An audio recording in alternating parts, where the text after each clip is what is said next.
पंजाब का पंजाबी कुर्ता पहने पगड़ी पहने हुए हमारे बुजुर्गों के पांव के धूल साफ करता था। पूर्वजों के हमारे बुजुर्गों के जो जूते साफ करते थे, उनके यहाँ गाड़ियाँ चलाते थे, ड्राइवरी खलासी करते थे।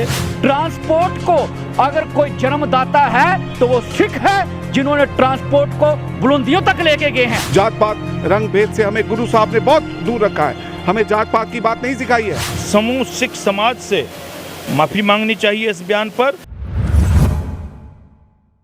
नमस्कार, सत श्री अकाल। SSI ट्यूब में एक बार फिर स्वागत करते हैं। मैं देवेंद्र सिंह लड्डू। इस वक्त मैं सिखों के 10वें गुरु गोविंद सिंह महाराज की जन्मस्थली में देश दुनिया की तमाम सिख संगत लोग आते हैं, दर्शन करते हैं, मत्था टेकते हैं। एक बड़ी खबर आती है, सीमांचल से एक नेताजी ने अमर्यादित भाषा का प्रयोग किए है सिख समाज पर। यहाँ की तमाम सिख समाज बहुत नाराज दिख रहे हैं, खासकर प्रबंधक कमेटी के जितने सदस्य हैं वो तो बिल्कुल नफरत कर रहे हैं। सत श्री अकाल जी। सत श्री अकाल जी। क्या मामला है सर? मामला ये है कि आज अमौर विधानसभा जिला पूर्णिया बिहार, वहाँ के विधायक हैं अख्तरुल इमाम। अख्तरुल इमाम जी ने आज वहाँ उनके पार्टी की कोई सभा थी और उस सभा में उस AMI जो उनके जिस पार्टी से वो बिलोंग करते हैं, जिस पार्टी से वो आते हैं, उनके जो मुखिया हैं बायलेस्टर ओवैसी जी, वो भी उस सभा में स्टेज पर मौजूद थे और भी उनका जो है भाषण चल रहा था। उसमें उन्होंने एक जो सिखों का, पंजाबियों का जो विश्व भर के जो सिख पंजाबी हैं, इनका जो हृदय दुखाने का काम किया, इनको एक चोट पहुंचाने की काम की। कि उन्होंने कहा कि जो सिख थे वो हमारे पूर्वजों के, हमारे बुज़ुर्गों के जो जूते साफ करते थे, उनके यहाँ गाड़ियाँ चलाते थे, ड्राइवरी खलासी करते थे। मैं अख्तरुल इमाम साहब को पूछना चाहूँगा, अख्तरुल इमाम साहब, आप अच्छे तरह से हम आपको जानते हैं, आप हम लोग को जानते हैं और किशनगंज में आप आते जाते हैं और बिहार में सिखों की अच्छी गिनती है और तख्त श्री मंदिर जी पटना साहिब तख्त है यहाँ सिखों का। आप इस तरह का जो बयान दे दिया, आपको आधी अधूरी जानकारी है और आपने ये गलत बयान दे करके ना सिर्फ देश भर के, बिहार के, पूरे विश्व के जो सिख समाज के जो लोग हैं, आपने उनका दिल दुखाया है। आप अपनी ये गंदी राजनीति के तहत अपने आकाओं को खुश करने के लिए, अपनी वाही कराने के लिए आपने इस तरह के बयान दिए। ये बहुत गलत बयान दिया। आपको समूह सिख समाज से माफ़ी मांगनी चाहिए इस बयान पर और अगर आप माफ़ी नहीं मांगते हैं तो हम लोग जो है इसका विरोध करेंगे आपके बयान का। और मैं बायलेस्टर ओवैसी जी से कहना चाहूँगा कि आप तो बहुत विद्वान हैं, पढ़े लिखे हैं, कम से कम आप अपने नेताओं को उनकी भाषा की जो शालीनता होती है उसकी जानकारी दें, बताएं कि किसी धर्म विशेष को, किसी जाति विशेष को इस तरह से टीका टिप्पणी करना ठीक नहीं है, क्योंकि हम लोगों के गुरुओं ने इस तरह का जो है हमें नहीं सिखाया है। ये आज उन्होंने काफ़ी दुख पहुंचाया है और ये आप देख पा रहे हैं सारे तख्त श्री मंदिर जी पटना साहिब में देश विदेश से संगत पहुंची है।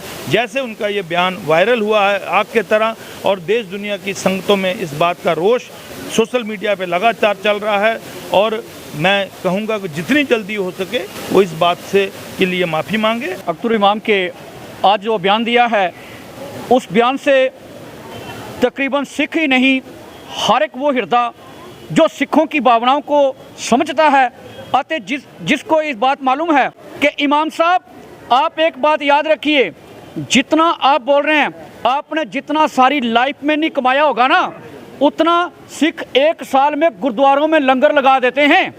आपने सारी ज़िंदगी जो सोचा नहीं होगा, उतना सिख डिस्पेंसरियों में, उतना सिख पूरे वर्ल्ड में, जहाँ पर भी कहीं अगर किसी पर आपदा, किसी पर विपदा, कहीं भूकंप आता है, कहीं जंग लगी हुई है, तो वहाँ पर जाके सिख खालसा ऐड के रूप में जाके लोगों की हेल्प कर रहे हैं। लेकिन आपको यह बयान देने से पहले यह सोचना चाहिए था कि मेरी यह भावना केवल पार्टी को खुश करने के लिए नहीं, मैं उन हृदयों को चूर चूर कर रहा हूं जो आज बिहार के लोग पंजाब की धरती पर काम कर रहे हैं। उन लोगों का हृदय भी इस बात से दुखी होगा, क्योंकि पंजाब का हर एक आदमी उन लोगों से कितना प्यार करता है और उन्हें इतनी रिस्पेक्ट, इतना मान वहां पर मिलता है। आप लोगों की, जैसे आपने ये कहा कि हमारे आज के नौजवान जो हैं कह रहे हैं उनको दिल्ली में जाके काम करना पड़ रहा है, मैं कहूँगा दिल्ली में अगर उनको काम करना पड़ रहा है ये आप जैसे नालायक विधायकों की वजह से हो रहा है, क्योंकि आप लोग केवल ऐसी बयानबाजी कर सकते हैं, ना कि उनके बारे में आप लोग कोई युवाओं के लिए ऐसा कोई रोजगार पैदा करने का आपने कभी सोचा हो। मैं जैसे ट्रांसपोर्ट की बात की है, मैं ट्रांसपोर्ट की बात बोले, ट्रांसपोर्ट अगर भारत में ट्रांसपोर्ट को अगर कोई जन्मदाता है तो वो सिख है, जिन्होंने ट्रांसपोर्ट को बुलंदियों तक लेके गए हैं। और आज भी ट्रांसपोर्ट जो है नेपाल की धरती तक, वहाँ पर भी ट्रांसपोर्ट को अगर जन्म दिया है, ट्रांसपोर्ट को बढ़ावा दिया है, तो पहला ट्रक भी जो है वहाँ पर ले जाने वाले सिख हैं, सरदार प्रीतम सिंह जी, जिनका 200 से 300 गाड़ी वहाँ पर चलता था। आप लोग आधी अधूरी और नलायकी भरी ऐसी स्टेटमेंट देकर लोगों के हृदय को दुखी मत कीजिए। मेरी ओबीसी जी से भी एक रिस्पेक्ट है और इज्जत करता हूं मैं उनकी, लेकिन उनको मैं एक विनती करूंगा कि आप एक बात कीजिए, आपको जनतक तौर पर खड़े होकर सिख समाज से इस बात की माफ़ी मांगनी चाहिए कि हमारे नेता से गलती हुई है, हम माफ़ी मांगते हैं। देखिए, एक बहुत दुखदाई बयान है।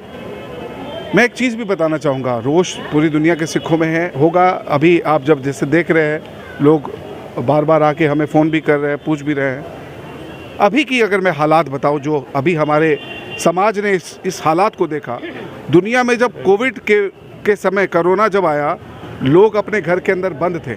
उस समय श्री अकाल तख्त साहब के जथेदार साहब ज्ञानी हरप्रीत सिंह जी ने आदेश किया कि समाज में जाओ, समाज में जो दुखी रोगी, जिनको जो ज़रूरत है, उनके लिए वो चीज़ें मुहैया कराओ। मैं पूछना चाहूँगा विधायक जी, आप क्या आपने वो दुनिया में नहीं देखा, दुनिया में जो ये लाभ मिल रहा था, और ना ये जब लाभ दे रहे थे वो सिख, सिलेंडर का लंगर बटा, ऑक्सीजन लंगर पूरी दुनिया ने देखा। और कोविड जैसे समय में जब भाई बाप बेटा उसके नज़दीक नहीं जा रहा था, तो ये समाज रोड पे, सड़क पे समाज को मदद कर रहा था, इंसानियत की मदद कर रहा था, ना कि किसी जात पात रंग भेद से। हमें गुरु साहब ने बहुत दूर रखा है, हमें जात पात की बात नहीं सिखाई है। और विधायक जी, आपको मैं ये भी कहना चाहूँगा, आपको माफ़ी तो मांगनी ही पड़ेगी अविलंब। ओबीसी जी से मुझे बहुत दुख है कि इतना पढ़ा लिखा इंसान वहीं स्टेज पे मौजूद है, उनके मुंह से उनके हाथ का इशारा भी नहीं हुआ कि आप क्या बोल रहे हैं। बदनामी तो आपकी हुई है, आप अपने इमेज को बचाना चाहते हैं। एक बहुत बड़ा रोष जो है सिखों का आपको देखने को मिलेगा अगर आपने इसके मैंने माफ़ी का बयान आपकी तरफ से बहुत जल्द नहीं। तो यहाँ पर सिखों के 10वें गुरु गोविंद सिंह महाराज पर एक उबाल है, और ख़ास करके सिख समाज का जिस तरह का सीमांचल के विधायक जी ने मर्यादित भाषा खास करके सिख समाज पर बताया गया है, ये बहुत ही दुर्भाग्य। और ओवैसी जी एक बहुत बड़े सीमांचल के एक नेता है, उनके सामने, और यहाँ जब देखिएगा तो सिख जितने भी संगत है देश दुनिया से, तमाम सिख संगत लोग आते हैं यहाँ पर, मत्था टेकने के लिए आते हैं, दर्शन करने के लिए आते हैं। तो जाहिर सी बात है, तो सिख समाज को ठेस पहुँचना ही बिल्कुल लाजमी है। हम चाहेंगे कि विधायक जी से कि इस तरह का मर्यादित भाषा का प्रयोग नहीं करे, और सिख समाज है, तमाम समूह है, एक साथ हमारा देश, हमारा बिहार रहता है, इसलिए कभी भी इस तरह का गलत भाषाओं का प्रयोग नहीं करें। ऐसा साइट आप देखते रहिए। वाहेगुरु जी का खालसा, वाहेगुरु जी की फतेह।